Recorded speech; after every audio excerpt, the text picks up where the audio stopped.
Hi, this is Matthew Wetherbee, and I'm reviewing Rocky Balboa, the sixth Rocky. This one came out in 2006, nearly 3 decades after the first one came out. It was 3 decades. And even though it was unrealistic, I enjoyed it. The only unrealistic part really was him fighting the world champion at the end because, like the Rambo one in 2008, I can buy a man in his 60s having the intelligence, the reflexes, and the training to be a dangerous warrior and kill people out in the open with no rules. He could do that.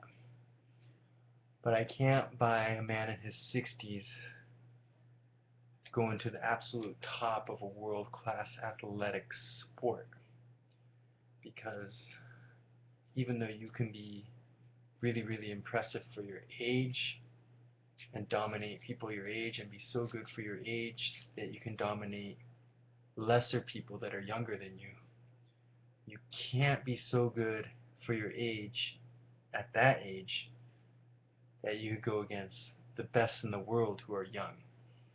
Like, the best in the world that are young are so good that only the best in the world that are young have a chance against them. It's just the way it is.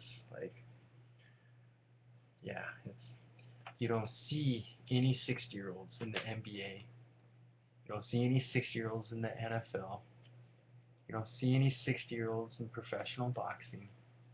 You don't see any 6-year-olds playing professional hockey or professional baseball. You will see phenomenal athletes, great legends who dominated their sport, struggling in their late 30s, early 40s. That's the physical reality of life. Michael Jordan had such horrible knee issues when he played for the Wizards in his early 40s. Like, this was a phenomenal, phenomenal human being. Someone so good that he looked good against the best in the world. He looked good in all-star games.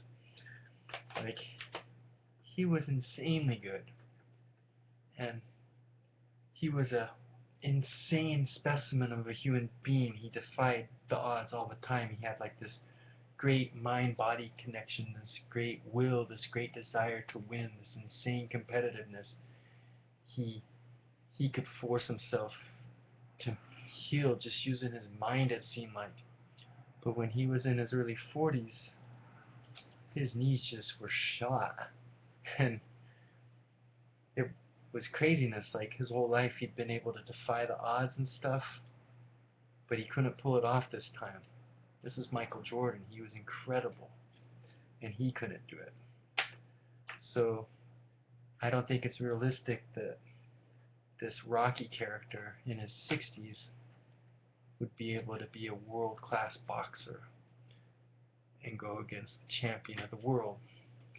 But I do think that this movie was very well done, that the rest of the movie was great. Like, he lost his beloved wife. He has a little tiny Italian restaurant called Adrian's.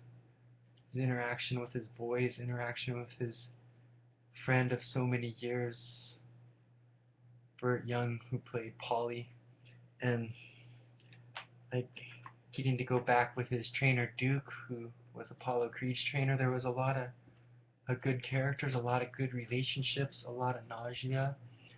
It was a good film, and the training was cool. Like, if this is what you have to work with, this is what we're going to train. Like, all that was cool. I enjoyed the film a lot. I just didn't think it was realistic because of his age.